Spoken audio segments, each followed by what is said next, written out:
Nós podemos começar com esse problema do que é pensar, praticando o pensamento. Por exemplo, nesse exemplo que Spinoza traz no livro 2 da Ética, quando ele vai dizer: uma coisa é a ideia de Pedro e outra coisa é a ideia que Paulo faz de Pedro. São coisas geralmente muito distintas.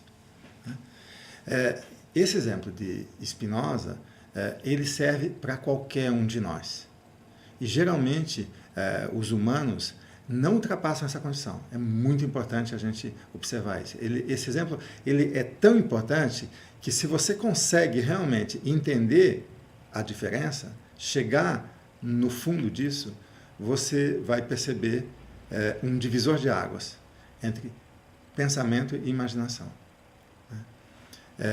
Ou até, se você quiser, entre pensamento e julgamento. Julgar não é pensar. O pensamento é diferente.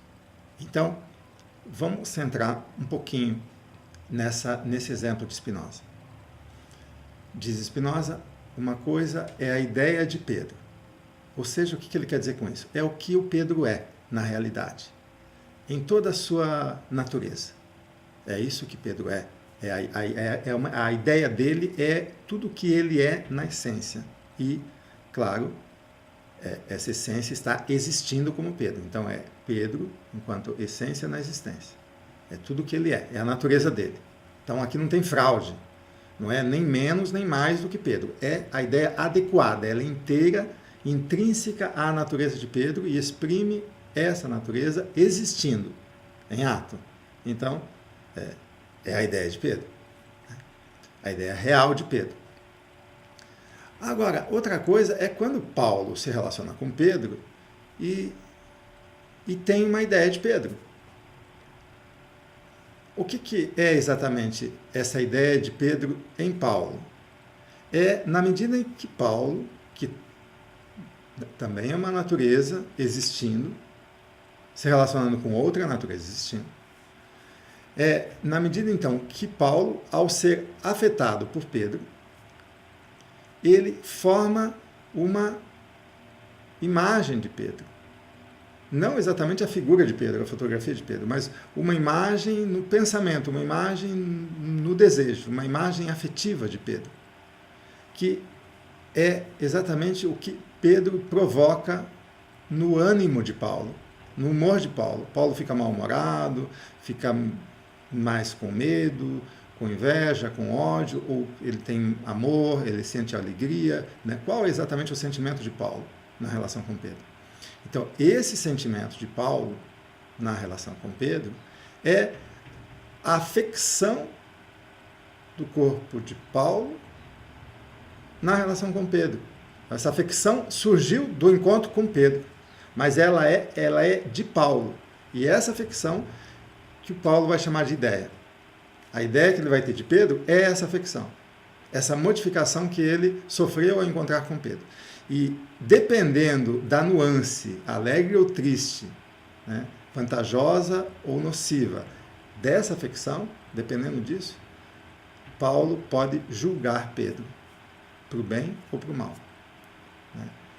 Só que essa afecção que o Paulo sofre ao se relacionar com Pedro, e a ideia que ele tem disso, né, é tudo que ele tem para dizer o que Pedro é.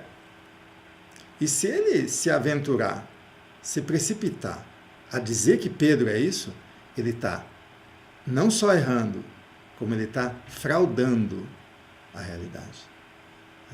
Ele está, de alguma maneira, até caluniando. Ele pode caluniar. Como ele pode até elogiar demais, subestimar, superestimar. Se Pedro agrada a Paulo, Paulo vai dizer, puxa, Pedro é o máximo. Se Pedro desagrada Paulo, Paulo vai dizer, Pedro é um mala, ou é um sujeito odioso. Então, o que o Paulo tem para digamos, para conhecer Pedro na sua essência e até na sua existência. Ele só tem esse pedacinho de afecção. E é esse pedacinho de afecção que a gente chama de imagem. Certo? O que é a afecção? É uma modificação da minha energia, se você quiser. Ou da minha potência. Ou da força que me faz existir. Então, essa modificação em mim, na relação com o outro, é uma imagem. E eu estou conhecendo através dessa imagem o que é Pedro. Então, aqui eu tenho um modo de conhecer a realidade, que é conhecer pela imagem, ou nós podemos chamar isso de modo imaginário de pensar, ou o pensamento como imaginação. É muito importante a gente começar por aí.